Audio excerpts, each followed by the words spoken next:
Hello friends, আজকে আমি করব পনিরের তরকারি। উপকরণগুলো দেখে নিন।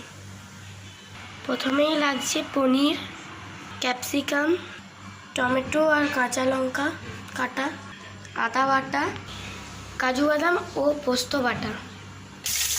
এখন আমি পনিরটা ভেজে নিচ্ছি, এরপরে ক্যাপসিকামটা ভেজে নিচ্ছি। দেখুন সব কিছু ভাজা হয়ে গেছে। এখন আমি রান্নাটা বসিয়ে নিচ্ছি। এখন আদা বাটা দিয়ে দিচ্ছি, তারপর আন্দাজ মতন নুন দিয়ে দিলাম,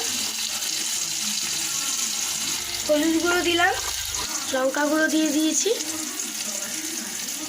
সব কিছু ভালোভাবে নেড়ে চেড়ে নিয়ে এখন পোস্ত বাটা আর কাজু বাটা দিয়ে দিলাম। এরপরে আরেকবার নেড়ে চেড়ে নিচ্ছি। এরপরে ক্যাপসিকাম দিয়ে দিয়েছি।